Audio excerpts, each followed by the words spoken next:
to the Group Chat Podcast.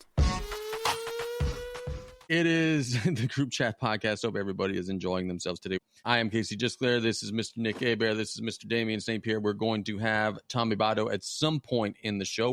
Let's jump into high school for a second because, man, BJ Young said that South Lafourche played the best game that they have played since he has been at South Lafourche on Friday. Then I asked him the question on radio today. I said, BJ, was this your best ever performance since you've been the head coach? He took over in 2020. He said there was a game in 2021 where South Lafourche won at Assumption, and then there was Friday night. The Tarpons beat South Terrebonne 44-14. In a game really that wasn't that close, was the Gators got a garbage time touchdown in the last seconds. It really was a 44-7 game when the starters were out there. I think what was the most impressive thing about this is for the second straight week, South Lafourche gets a 40-plus point performance without one of their big offensive weapons. Against Central, Terrence was very limited. 2 catches, barely any yards. He was just a decoy out there. On Friday, Meathead goes down, ankle sprain. Jarvis is sore, not playing a whole lot. They go to their number 3 runner, and Dre Hughes. He gets 80 yards rushing and 2 touchdowns. And guys, listen to this. I didn't realize this. BJ told us on the radio today, South Lafourche hasn't punted since the first game of the season. Wow. So their offense has either scored or gotten in position to score plus territory now 3 straight games, every single drive. That's incredible work. Now you got E.D. White coming up. That's a huge one. But, boy, a lot of people were wondering, hey, South Terrebonne 3-0, this is going to be a big challenge. Is homecoming going to be a distraction, yada, yada.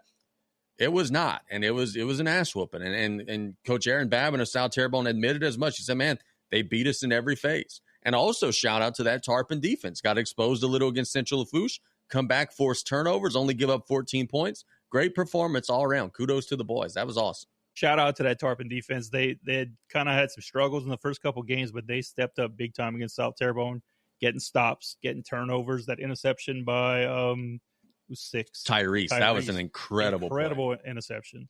I mean, we got guys Joao, we got Ress, we got Lil Debbie, Tucker Dantin. Tucker made some big plays in that game. The guys are stepping up. Terrence on defense had a really nice breakup. Yep. Dre was playing some defense, but that was good to see. I really think Dre is a very good cornerback, and it's good to see him playing out there. It helps out our defense a lot. And offensively, it's like a next man up. Like Terrence is hurt one game. Jarvis has a huge game. Meathead gets hurt in that game, and then Dre comes in, and Dre looks like he's a stud running back. Kudos to him. He hadn't been getting too many opportunities at running back. He's finding other places on the field to contribute. That helps our team out a lot. Josh Mack had a great game. So a good win for the Tarpons against an undefeated South Terrebonne team. And hopefully we can carry that momentum into E.D. White, because that's always tough to go to E.D. White and win because you're playing against 13 on the field or 18 on the field. So, going into E.D. White is never easy, never fun, and never fair. Just say that. Middle school and high school. Fair enough. How much is the weather going to impact the Tarpons offense? It is supposed to be a little wet and rainy, but I got to tell you, man, we are facing triple option. I think that it might affect E.D. White as well. I'm curious. It's going to be interesting to see if that does have any impact either way. But y'all miss the days of that being a complete slop game. Everybody's muddy. And everybody's got nice turf these days. Everybody got turf but the Vanderbilts, brother. Really? Everybody. Yeah, Vanderbilt and Homer Christian are the only 2 in the area that's got the have a little can shake at the bridge for Vanderbilt so they can get them a good field. They hurting for money. Let me tell you, their field looks like a golf course. They could withstand a little rain over there. They'll be all right.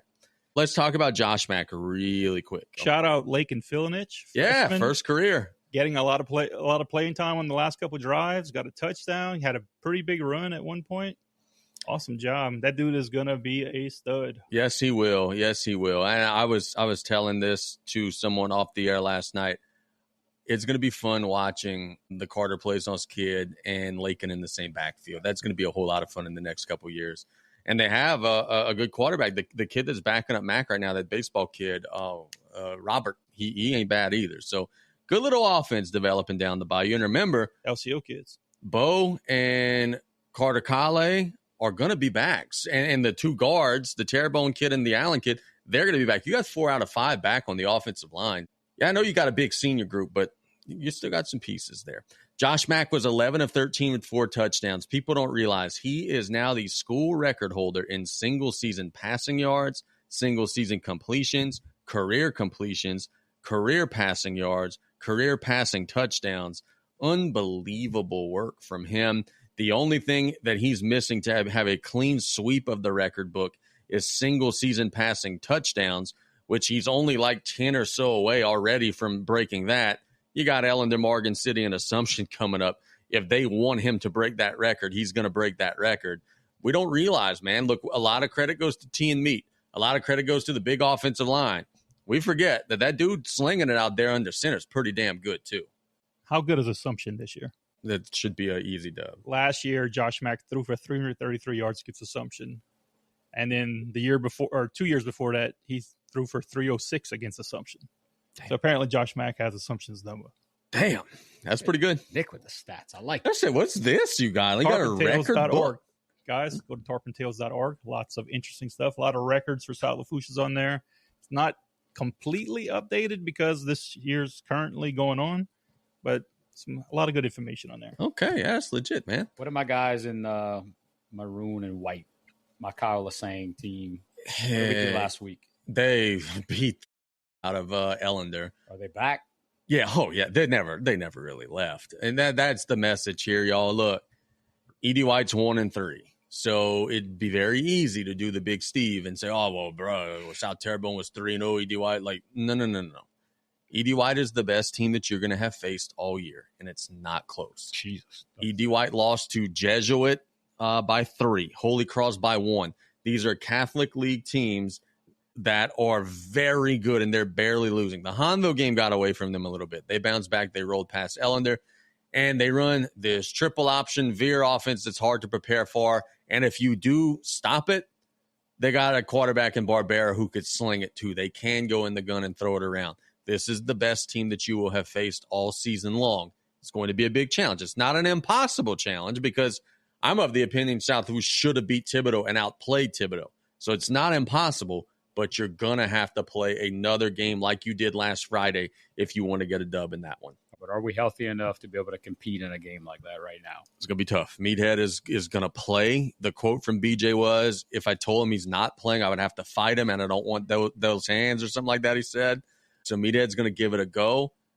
Terrence is getting better. I don't think he's as dinged as he was, but it is going to be a challenge. Shout out to my Tarps, man. Last week, I sat here and said, don't overlook the game. Got homecoming, got a lot of stuff outside of the field that could be going on, challenge them to play some football, and they got it done, put a complete game together. Did not get to watch the game in its entirety, but the little bit that I did see, it looked like a freaking domination. Let me address this, because I see Leah just posted this in the comments. So I will not be able to go live Friday on video. E.D. White has their own video production crew, Bauer Sports or whatever. The plan is I am going to broadcast. We're going to be live on radio. I'm going to video the game and post it on the drive home, tape delay, whatever you want to call it, old school wrestling term. Maybe I'll air the dog show from 7 to 10. But if you type Bauer Sports Network on YouTube, you will be able to watch the game there. I, on Bayou Sports and Trucking Them on Coastal Broadcasting, we will not be allowed to go live. But the plan is for us to video and post after the fact so that if Terrence scores a touchdown, you're hearing us on the call and not those knuckleheads over there at E.D. White on the call, just to allow you guys to have those memories. But we will not be videoing live. It'll be radio live only at E.D. White because they've got their own television group or whatever out there at E.D. White. Of course they do.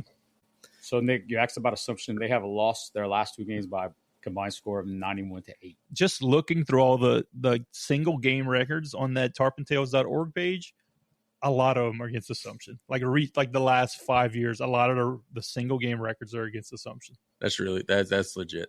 The person who made that website is working with me right now. They do an amazing job on this website. I don't remember the name. It's in my messages. I don't want to shout him out because I don't know if he wants to be shouted out. But you'll be able to see some Bayou Sports games on there too. He's gonna make like a little archive of some former games. And just to keep it in the South Lafourche family, Pearl River suffers a 28-0 loss to Pine in their only other game since facing the Tarpons. And guess what? They're going to suffer a loss to Chalmette on Friday too, but Chalmette's really good. So maybe not the best PowerPoint opportunity for the Tarps with that Pearl River. Pearl River's young, though. They'll be okay. Over time, they'll be okay. Speaking of South Lafourche records, Casey, give me the top rushing game of all time, South Lafourche High School. I statted it. Kevin Gidry, 335 against East St. John. Who's second? The Peacher kid. Dang. 288 against Ellender. And third, 1974. Wade Danos. Wow, I knew it was Wade. Okay, yeah. That was another little game. It's this dude here. Look, let's talk about this. Terrebonne Tigers, man, still undefeated. They beat Hahnville. It wasn't that close, to be honest. They've got Quincy Adams, and the reason why I want to do this is because I want to call out everybody. Quincy Adams right now in 3.5 games has 13 touchdowns, 836 yards rushing. That's a grand total of 0 offers. I have seen a lot of the FCS schools in Louisiana play. I'm looking at one that's just down the road on LA1. I've seen y'all play offense. You could use Quincy Adams. Hammond, I've seen y'all play offense. You could use Quincy Adams. Southern Grambling, I have seen you guys play. You could use Quincy Adams. And this is so frustrating to me. Because the reason they're saying he doesn't have any offers, it's not because of grades. It's not because he's a bad kid. It's because he wasn't active on the camp circuit. So it's so frustrating to me that what you do in a T-shirt and shorts with a helmet on over the summer matters more than dominating the games on Friday night. That's where we are as a college now. But quite frankly, I think that's the reason why so many teams are bad every year, because they're not paying attention to what's happening during the Friday night lights. Quincy Adams is a Saturday football player. He's better than a lot of Saturday football players that I'm seeing right now. The fact that he has 0 offers needs to change, and it needs to change right now. How hard is it just to go and watch some of these games? It's not that difficult. Just get out there. There's enough video out there to know what talent is out there and who can compete at that level. I mean, it's not like I've broadcasted 3 of their 4 games already. I mean, yeah, of course. We got several full games of film. Shout out to Sawyer Wells. He has another offer to his arsenal. He gets an offer from Huntington College. So Big Sawyer, congratulations to you, buddy. Gets an offer. Look forward to seeing his offer list grow as well. But yeah, man, we got to get Quincy out there. They're playing Destrehan on Friday. If Terrebonne beats Destrehan on the road, that's another place where sometimes you got to compete against some other things besides the team on the field. If Terrebonne goes on the road and wins that game, your future land of Homa is going to be nuts, because those people are already going crazy over their Tigers. If they beat Destrehan on the road, that is a huge win. One of the biggest Bayou region wins in a long, long time. If they happen to play on a night that's not a Friday night, I would love to go watch a game this year at Terrebonne. Yeah, I want to say they play a Thursday game the night before Halloween, but that's also when South Lafourche plays their game. Yeah. But I'll tell you this, they're going to probably be home for multiple rounds of the playoffs, so that might be whenever we get our chance to catch them. That works. So Terrebonne has every game is a Friday for the rest of the season until the playoffs. Oh, well, then the Friday of Halloween, if that stays on the 31st, we'll be able to go. 31st at Thibodeau. Ooh, that'd actually be a good one. Yeah. Okay. All right. And look, I got a dude. Hook us up, Coach Tyler Lewis. Hook us up. We're going to be there. Yes, I got a dude that goes live from all the Thibodeau games, so I'd be able to go and not work, just be a troll. Okay, so I want to eat. Yeah. Terrebonne has at Destrehan this Friday. How do you think that's going to go? I can't pick against them, dude. Their offense and defensive line are so good. I can't pick against them.